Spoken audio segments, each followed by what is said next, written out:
situation autour de l'affaire de la syndicaliste émilienne Sibomana suscite justement une profonde préoccupation au sein de la coalition burundaise des défenseurs des droits de l'homme, car le verdict initialement prévu pour le 9 décembre 2023 n'a pas encore été signifié à l'accusé, plongeant ainsi la famille de Madame Emilienne Sibomana dans une anxiété persistante et soulignant de graves lacunes dans le système judiciaire.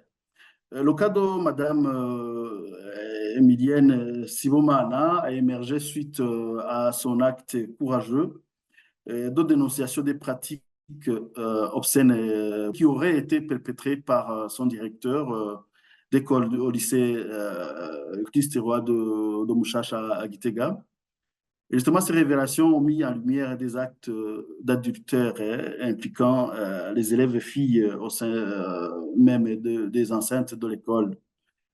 Et cependant, au lieu de protéger cette lanceuse d'alerte, les autorités l'ont incarcérée, créant ainsi un environnement de vulnérabilité pour sa famille.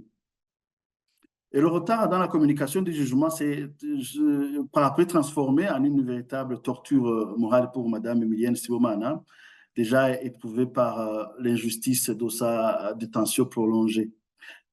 Cette situation soulève des questions sérieuses quant à la transparence et à la rapidité du processus judiciaire, compromettant la confiance du public dans le système judiciaire burundais.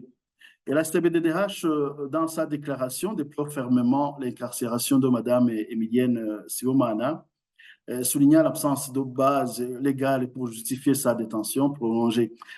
La violation de procédures en matière de communication, de jugement, a été également condamnée à travers cette déclaration.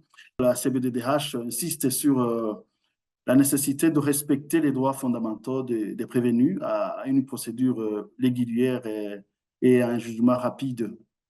Et les recommandations de la CBDDH incluent la libération immédiate de Mme Emilienne Sibomana, des mesures immédiates également pour communiquer le verdict et des investigations approfondies pour identifier les raisons de ce retard inacceptable.